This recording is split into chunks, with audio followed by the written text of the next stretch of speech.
If you're looking for more horror outside of the mainstream, look no further than Unsung Horrors, a podcast about underseen horror movies. I'm Lance. And I'm Erica. Every other week, we'll cover a horror movie with fewer than 1,000 views on Letterboxd. We'll even give you double feature recommendations to pair with the movies we discuss. From gothic to shot on video, from slashers to comedies, from giallo to J-horror, we'll cover all the subgenres. So join us as we unearth these hidden gems of horror.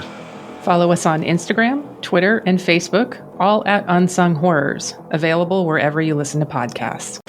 And part of the Someone's Favorite Productions podcast network. Do you love movies? So do I. What's up, y'all? It's KB, and I love movies. Inviting you to listen to The Conversation, a film podcast where passion meets perspective and opinion. From the old school to the new, I invite a guest on to discuss the movies that thrill us, challenge us, break our hearts, or even blow our minds. There's always new episodes dropping wherever you get your podcasts. So join the conversation. We don't just watch movies. We love talking about them too. The Conversation with KB Loves Movies, a part of Someone's Favorite Productions podcast network. Good evening, and welcome to Night Gallery. Thank you, Rod. And I want to welcome everyone to Midnight Viewing, where once a month we talk all about your follow-up to The Twilight Zone, Rod Serling's Night Gallery. They say it's Rod Serling's Night Gallery, and it isn't really Rod Serling's Night Gallery, it's somebody else's. Oh, we know. We talk about it a lot. Your curators at Midnight Viewing are the projection booth's Mike White. What can happen to human beings when trust is wiped out by suspicion? And CultureCast's Chris Stachiw. Small boy encased in a crystal ball. And I'm Father Malone. The kind of thing that usually infests nightmares. Join us monthly at Midnight Viewing, the Night Gallery podcast at weirdingwaymedia.com. Doesn't remotely belong to me. I have no proprietary interest in that at all.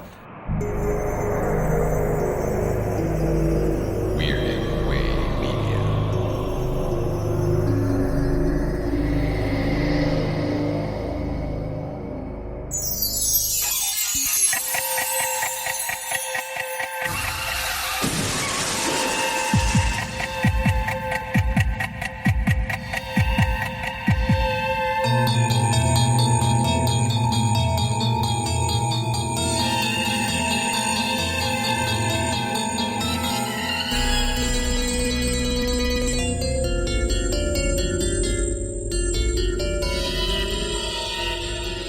Hello there, I'm Chris Stachiw.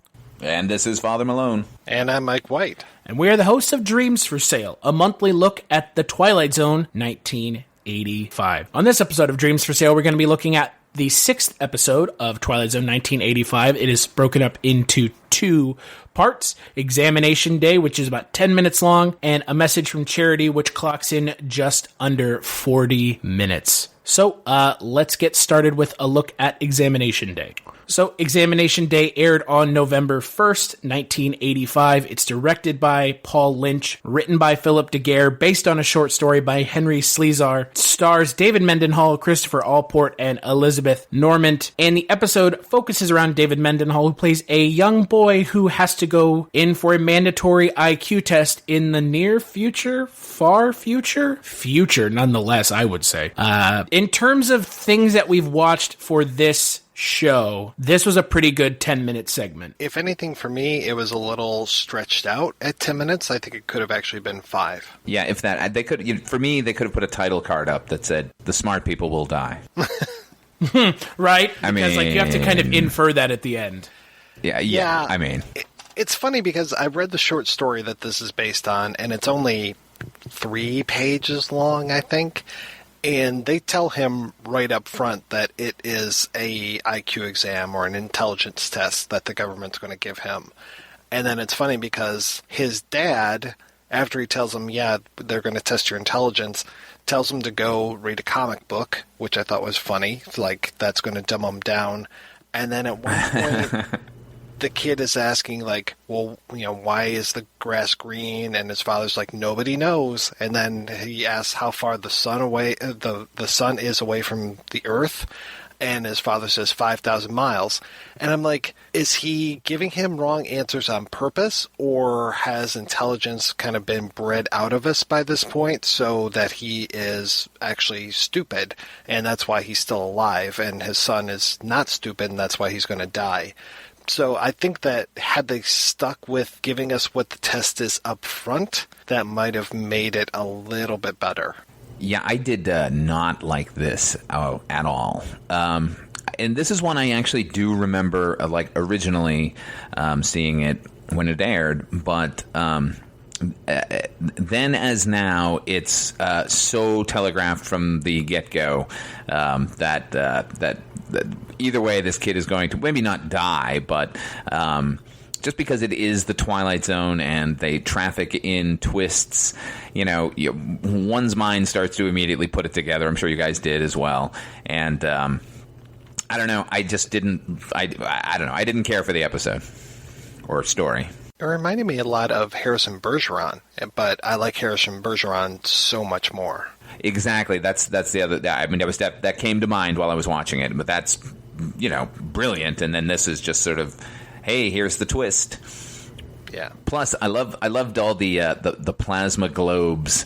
It was so futuristic when they go to the testing center. 1990s Science Museum. Yeah. Oh my God, in heaven. Yeah, that was a little much. When I saw those, I was like, oh God, really? This is a little cheeseball. So I liked it, but I do agree that I think it could have been a lot shorter. And it is pretty goddamn telegraphed, from the get-go. And let me say something about David Mendenhall.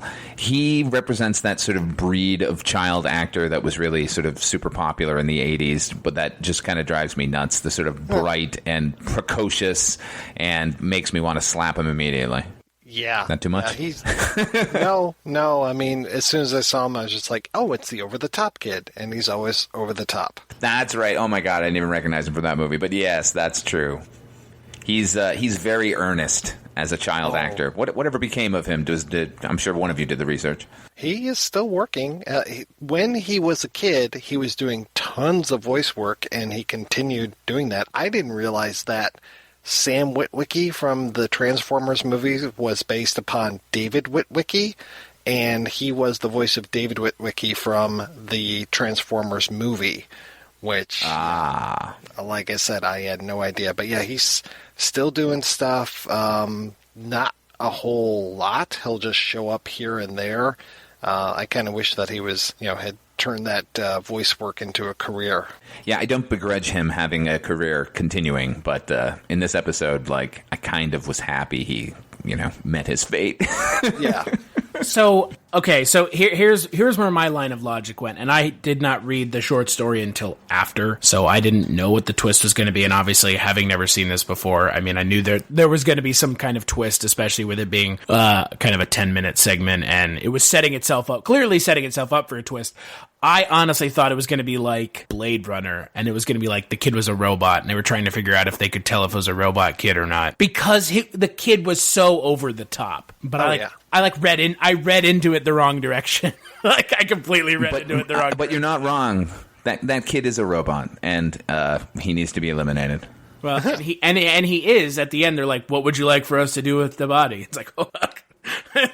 Yeah, that's pretty heavy. I'll give him that. Shit. I mean, this episode goes for it, which I do appreciate, because they imply that a child is essentially murdered off screen. Oh yeah. Which, I mean, yeah, it's a pretty heavy implication. What do you want us to do? Do you want us to inter him, or do you want to have a private service? But it did remind me a lot of Dreams for Sale.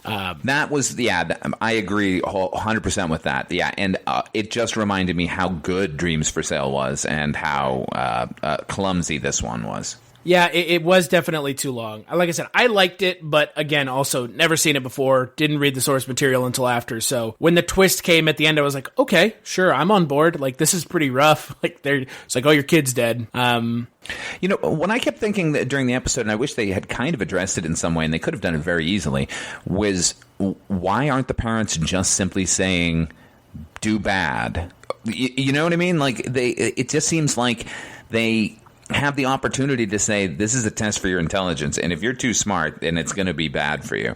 And like, had there just been some sort of like camera system in their home, like that they were constantly like looking at, like, well, we can't say anything because then they'll kill us as well. That I don't know, that kind of bothered me too. Yeah, I mean, that's a fair point, because the parents are essentially like not doing enough to try to stop him from being murdered. Right. It's not like they don't give know. him the truth serum, which is nice, that had he tried to lie and be dumb on purpose. Yeah, I mean, the truth serum thing feels like a little bit of a cop-out. Yeah.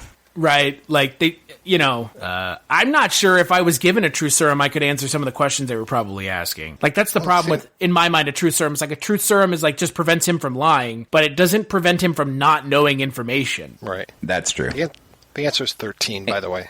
No, thank you. No problem. Good to know. But, again, look, here's the ultimate success of this segment. It's not a half an hour long. Yeah. Right? I mean, we have seen couldn't agree with that more. Yeah, we've seen some stuff that's like, oh shit, I really am glad that this is not a half an hour long. And this is one of those things where it's like, I'm glad this is not a full 20, 30-minute segment. So it feels too long for being 10 minutes, but at the same time, at least it's not 45 minutes. Which they easily could have stretched it out to. So, good on them for sparing us. Well, and I would have been really impressed if they stretched a 3-page short story into a 37-minute segment on Twilight Zone. I think it's been done before. Yeah, it sure has, hasn't it? So let's move on to the next segment, A Message from Charity. Harmon Brook is very different today. Its water is not quite as pure. Its banks lined with tract homes and shopping centers.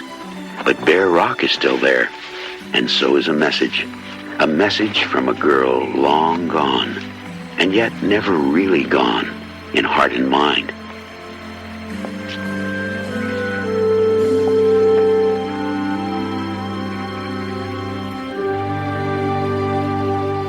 A last remembrance of friendship and first love, a love that will live only and always in the Twilight Zone.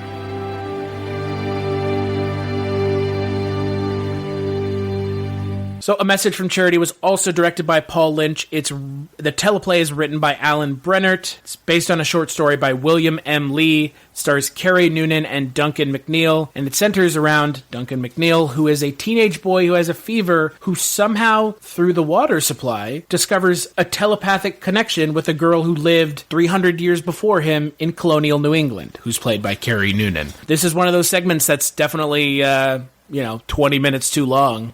I can't disagree with you. I mean, it was kind of an interesting idea, and they went some places, but again, man, did I see that whole witchcraft thing coming. Oh, yeah, like right from the get-go, that was going to be the sort of payoff. However, I really enjoyed this episode. I agree it was probably stretched out a little too long. They should have just maybe lopped 10 minutes off of it here or there. I don't think that would have harmed it in any way. But I really liked it, and I liked that... obviously it was going to be the sort of Salem witch trial parable, but it didn't. I thought that the twist that it actually ends up being okay for everyone was very welcome. I actually found myself quite nervous once the sort of Witchfinder general character shows up. I'm like, oh my god, really? We're gonna have to watch this kid die? I don't know. Overall, I really liked it, and I liked the performances in it as well. And I thought Alan Brennan's script was actually pretty good. Obviously, when you start dealing with language like mayhap and ye and air, like it can be a bit trying for the ears. But I still think there was a consistency there that I appreciated. No, I think it's one of these segments that, like Mike said, it's a lot better in theory and in execution. It's look, you could have taken 10, 15 minutes out of this and put another segment in this episode. And I don't think that the story of A Message from Charity would have been any worse for the wear. And then the ending feels like it goes on for a minute too long, and it easily went on too long. Yeah, like it's way too, for what it is, it's way too long. Yeah, what troubled me was that like they have this connection that they don't understand and they have no control over, and then she's kind of just makes a decision like, okay, that's it, I'm not going to do this anymore. Like, well, You could have done that from the beginning then, and probably would have been no worse for wear. So, and then I thought it was super weird to have the Twilight Zone narrator actually narrating and like giving us plot points instead of just sort of wrapping it up.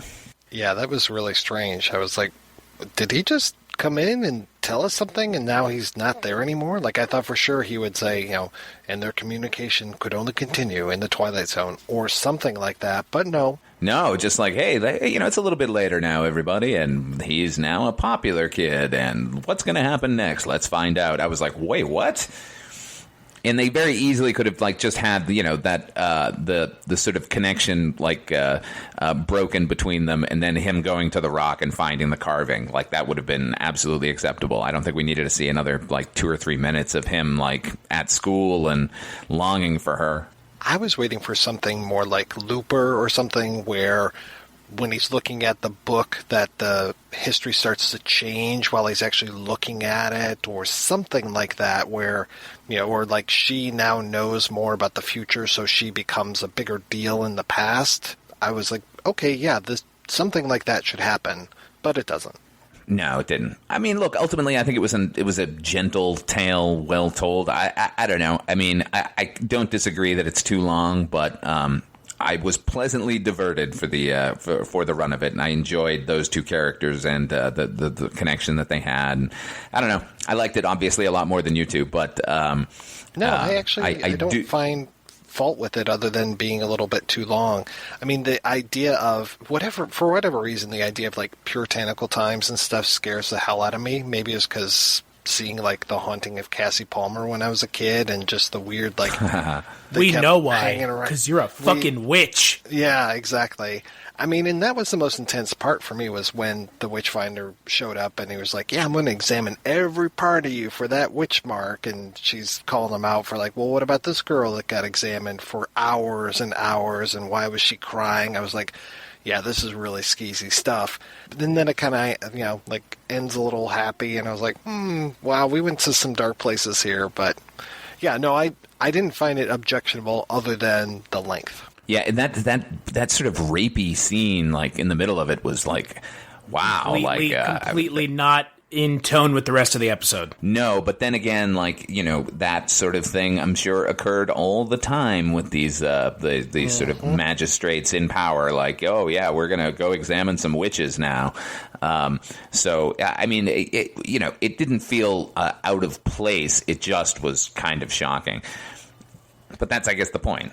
Yeah, I mean, again, look, if we're talking about segments in this show that we've seen so far, this is in the lower half, but it's in the upper quarter of the lower half. It's not terrible. It tells an interesting story, but like, I think the story is just pretty vanilla and not much. It's just not much. I think it's a 75% of 20%. Yes. Thank you. You get everything to the left of the chiclets, but to the right of the erasers. You know what I have to say to you? So anything in this general area. You know what? Fuck you guys. All I'm saying is it's okay, not great. It's not but bad better as, than some better than some we've seen, yeah. Yeah, it's not oh as my bad god, as or that little kid lost. Holy Jesus. Or if she dies, at least a message from Charity tells a coherent, well thought out story. It's a little vanilla, but at least there's a rising action and a falling action, and everything in between makes sense, unlike some of the other ones we've seen where it's just like, we're just going to throw everything at the screen and see what happens. And one thing that I really did like is when the Witchfinders show up, that James Cromwell's father's character is just like, no, I'm not letting you touch her. Get the hell out of here. And then like has a full-on fight with them, because that's part and parcel with the sort of like a witch tale where everyone turns on you. So that was kind of pleasant that nice. He was defending her. And it was nice seeing James Cromwell in this. Yeah, so young and unlined. Yeah. I mean, James Cromwell's great, though, in everything I've seen him in. So, it was, I was more surprised that he was in it, Mm-hmm. Yeah, as soon as he started to talk, I was like, that's James Cromwell? Oh, my God. Yeah. It brings some gravitas to the episode. Yeah. And he makes the dialogue seem natural, whereas sometimes it felt like Carrie Noonan was kind of stumbling with her thing. It felt a little bit sometimes like she had re-looped all of her dialogue. That was That's just a feeling I had while I was watching it. What I liked about the episode the most is when the kid is eating food so that she can taste it. Yeah, that was pretty unusual. I liked that. That was a really interesting stylistic choice. Like, that's a weird thing to, like, focus on. Like, oh, you think that tastes good? Ooh, you ain't seen nothing yet.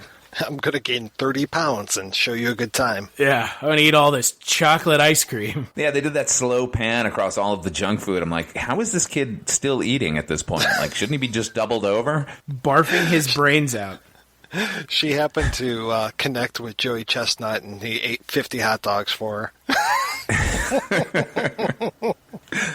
But, again, I think ultimately, like, if we're talking about, you know, this episode with these two segments, this is the stronger of the two, right? Yeah, I mean, if we want to complain about the length, like, I would have taken, 10 minutes more over the examination day. I don't know. I liked these characters. I was sort of enjoying their tale. So, well, if the option is give examination day 10 more minutes or leave this one the length that it is, yes, I agree. Do not give examination day any more time because I think it doesn't do enough with the time that it's given to begin with. Yeah, I mean, doubling back on examination day, could that not have just been a 5-minute segment where it's the kid in the room taking the test and then, oh, nope, you did too well, sorry, come with us.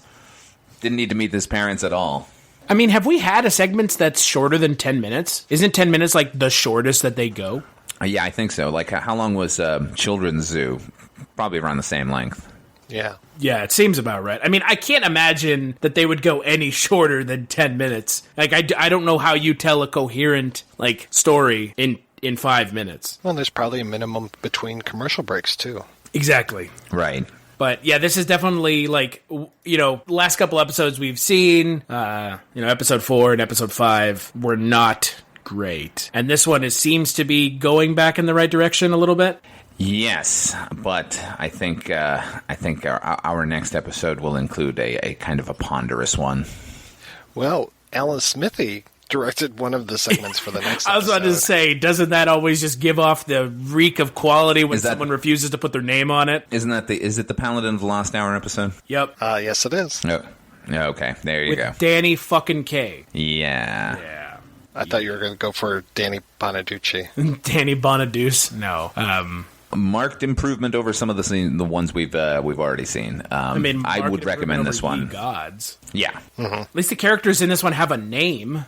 That's true. Yeah. Instead of the girl. Yeah, right. Interesting stylistic choice there. The girl. No, I just want to double back on examination day one more time because when they showed the sort of opening establishing shot, the sort of horrible matte painting of the future that just looked like it was recycled from Buck Rogers, I was like, oh my God, it's going to be one of these. But then the sort of next day, the day of the examination, when it's storming outside, they showed the same thing again with the storm, and I actually thought it looked great. I just want to throw a little praise on that for that. I just thought that looked really good. Apropos of nothing, guys. I mean, it looked better than, like you said, the first time they showed it. Yeah, which just looked like, ugh. The thing that does disappoint me a little bit is that Alan Brenner, this is his second episode that he's written, and it is definitely not as good as his first one, and I don't think anything will live up to his first one that he's written for the show, that we've seen so far. Because he wrote Shatterday, the teleplay. So, and Philip DeGuerre Philip DeGuerre did Nightcrawlers. So, yeah, I think of the two, I think Alan Brenner has a better track record then. Yes, I would agree. I would agree, because Nightcrawlers is not as good as Examination Day, but again, that's because Examination Day is only 10 minutes long. Yeah. So should Nightcrawlers have been 10 minutes long? No, because then they would have given more time to Little Boy Lost. Oh, okay. All right. Or Jesus. Or another 10 minutes. So many ratios to work out here. Yeah. Well, that's the one thing about this show that is a little weird, is it's broken up into like 2 or 3 segments as opposed to with the original show 1. So right, but I think that's a benefit ultimately. Sure, because, I mean, but it puts us in this weird I like situation. the variety of the lengths. But it puts us in this weird situation where we're like, well, this could have gotten more time. This should have maybe had less time. True, but that's probably good. I mean, I don't know. it allows for a more interesting discussion where you can sort of point quickly to that and know that, like, the idea wasn't total garbage. It was a good twist, but Jesus Christ, why are you doing it for 40 minutes? Yeah, no, exactly. Anything else? I liked it. Watch this episode, even with Examination Day. Even with you not liking Examination Day, watch it. Yeah, I mean, you know what? Maybe somebody wouldn't have any idea what was about to happen in Examination Day, and it could twist their mind a little bit. So, yeah, I mean, it's not a poor idea for a dystopian future that they're killing all the smart people, but I don't know. It was just handled kind of poorly, and that kid. Oh boy, that kid. Just really don't like the kid. Oh no, not at all. Yeah. So on the next episode of Dreams for Sale, we're going to be talking about, like we mentioned already, episode 7, Teacher's Aid and Paladin of the Lost Hour. Paladin of the Lost Hour is the one that we were mentioning that was directed by Gilbert Cates, but credited as Alan Smithy, so buckle up. That one has the potential to be the worst thing we've watched so far, I would assume. Yeah, I think overall it's going to be because Teacher's Aid is also garbage. Oh, great. Exciting. So look forward to that episode. Yeah. Until then, where can people find you, Father Malone? You can find me on my YouTube channel, Odd 5 Films. I got a show called You've Never Seen. You can also hear me twice a month talking about Tales from the Crypt on Chronicles from the Crypt. That is a podcast I co-host with you, Chris. It's true. It's true. It's damn true. What about you, Mike White? Where can people find you? Well, when you're not hearing me here, you can also hear me with my Chris Stachiw podcast, which is Kolchak Tapes, where we talk about the Night Stalker, Carl Kolchak, available at kolchaktapes.com. And you can also hear me over at The Projection Booth, which is available at projectionboothpodcast.com. And you can hear me on my Chris Stachiw podcast over at culturecast.com, where I talk about movies. Yes, not TV, because that's like everything else that I talk about pretty much. So, culturecast.com. If you want to check out more Twilight Zone 1985 Dreams for Sale episodes, head on over to twilightzone85.com, where you can find the rest of the episodes for the show. Big thanks, as always, to Roxy Drive and Neutron Dreams for the intro-outro music.